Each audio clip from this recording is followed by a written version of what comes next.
आइए दोस्तों देखते हैं क्वेश्चन नंबर आपका हो जाएगा तीसरा। तीसरा में टोटल 4 क्वेश्चन है। ओके, पहला दूसरा हम लोग अभी देखेंगे, उसका तीसरा देखते हैं। क्वेश्चन नंबर तीसरा क्या कह रहा है कि निम्नलिखित फॉर्मूलों के संतता की जांच कीजिए। ओके, संतता मतलब विरोध कंटिन्यूटी डिसकंटिन्यूटी को जांच करना है। पहला क्वेश्चन क्या बोल रहा है, f(x = x - 5)। इसमें देखिए एक बात है, क्या है कि इसमें x का इक्वल डेंस टू नहीं दिया है कि x का कितना मान होना चाहिए।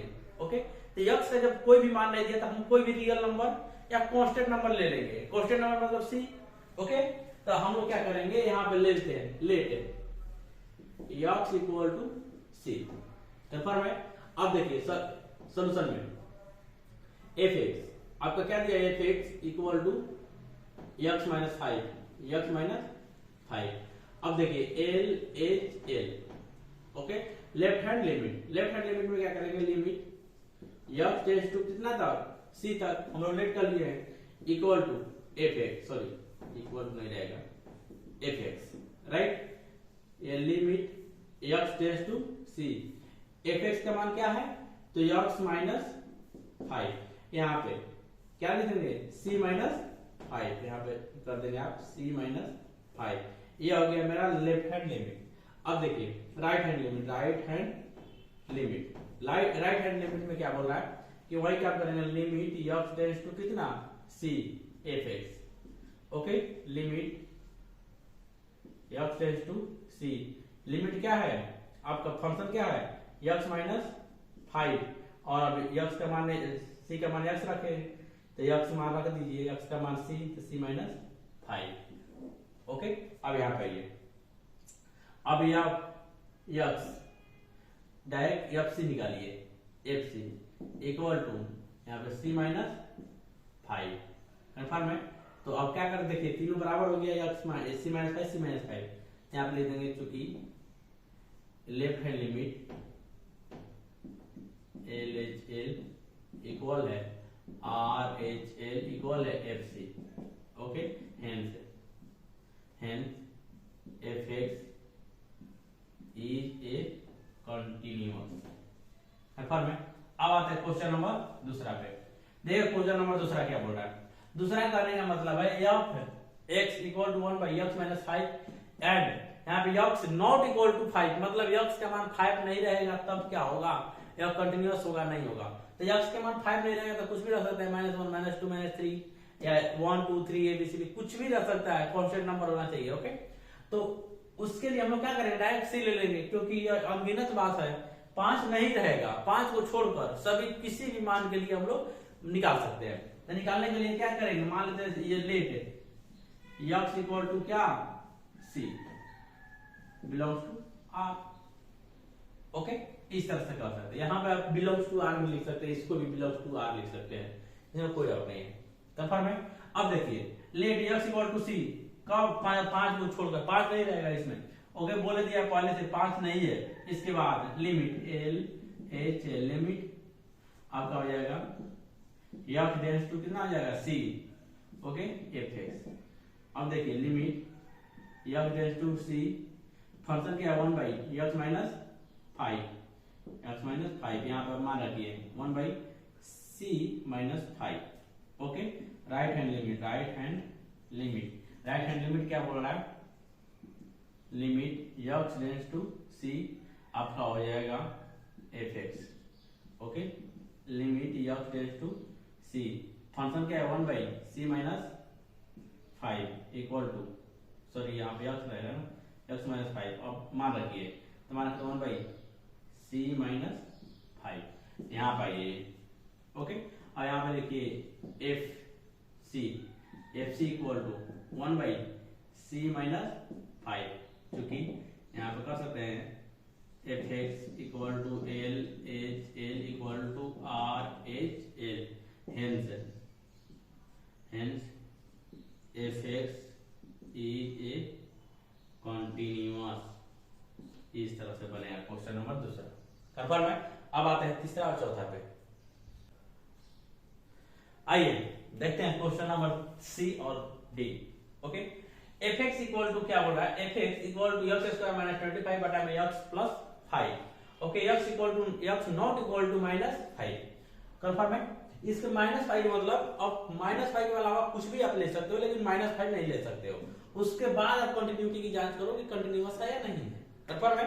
तो इसके लिए हम लोग क्या करेंगे, डायरेक्ट सोल्यूशन निकालते हैं कांस्टेंट, किसी भी कांस्टेंट को लेकर हम लोग इसको सोल्यूशन कर सकते हैं। ओके, -5 छोड़ के। तो -5 तो तरीका होता है, मान लीजिए कोई भी हम संख्या लेते हैं 1 2 3 4 5, इससे डाउटफुल होगा कि मान लीजिए 5 लेते हैं तो 6 पे होगा कि नहीं होगा, 7 लेते हैं तो 8 पे होगा कि नहीं होगा। इसलिए डायरेक्ट हम लोग कांस्टेंट सी ही ले लेंगे एक बार, जो बिलोंग्स टू आर रहेगा। कंफर्म है? अब आता है क्वेश्चन पे। देखिए हम लोग क्या करेंगे, लेट।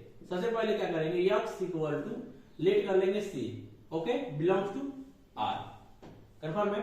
अब देखिए, अब डायरेक्ट यहां पर रखिए LHL left hand limit fx equal to आपका दिया x स्क्वायर माइनस 25 बटा में x प्लस 5। ओके, अब limit x belongs to sorry x tends to आपका हो जाएगा c, यहाँ पे फंक्शन आपका हो जाएगा x, limit x tends to c, function आपका हो जाएगा x स्क्वायर माइनस 25 बटा में x प्लस 5। कंफर्म है?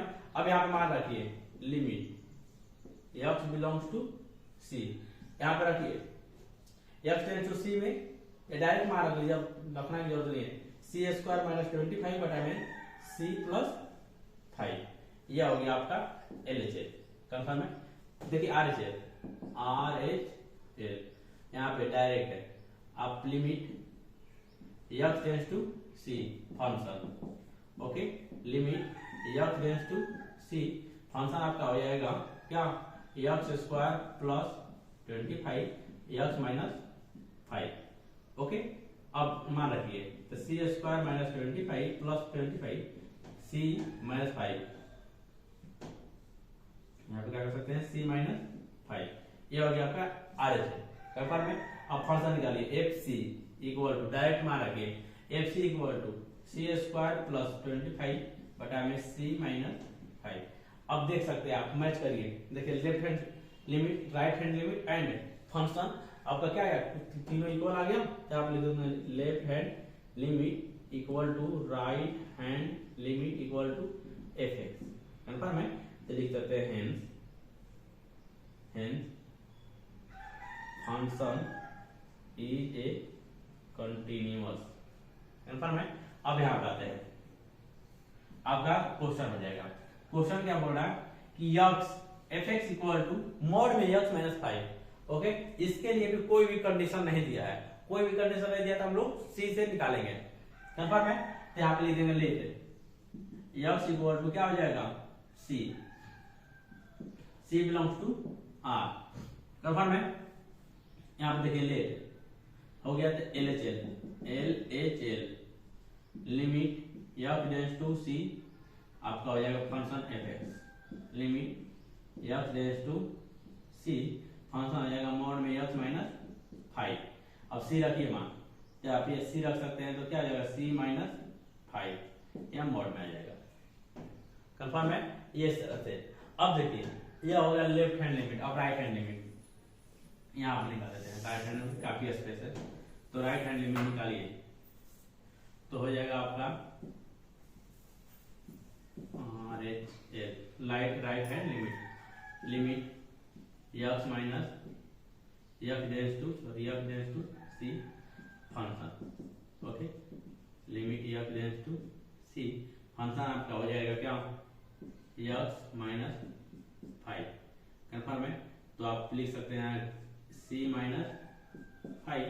अब यहाँ फंक्शन डायरेक्ट लिखिए fc इक्वल टू आप c माइनस 5 लिख सकते हैं। इतना कंफर्म हो गया। अब देखिए तीनों बराबर हो गया तो क्या कर सकते हैं, फंक्शन, तो आप लिख सकते हो LHL equal to RHL equal to fx, fc लिख सकते हैं। कंफर्म है? तो hence fx is a continuous। Question number आपका चौथा भी कंप्लीट। कंफर्म है? इस तरह से बनेगा क्वेश्चन। आप जितना से हो सके जितना रिवीजन करो। ओके, नया बुक पढ़ लो, कोई भी एनसीईआरटी छोड़ के कोई भी बुक, हम तो एनसीईआरटी करवे करेंगे, आप एनसीईआरटी छोड़ के कोई भी बुक, जैसे आर एस अग्रवाल कोई भी बुक ले लो, आप ये सब रिवीजन करो। रिवीजन जब तक नहीं होगा तब तक कंफर्म नहीं होगा। बेसिस आप देख सकते हो, लेकिन रिवीजन के लिए आपको कुछ ना कुछ करना पड़ेगा जो नया तरीका है वो कंफर्म है। इसके लिए इस तरह के क्वेश्चन आप जितना भी कंफर्म करेंगे रिवीजन अपने के लिए उतना ही बेहतर होगा। ओके, हम आगे आते हैं क्वेश्चन नंबर 4 पे।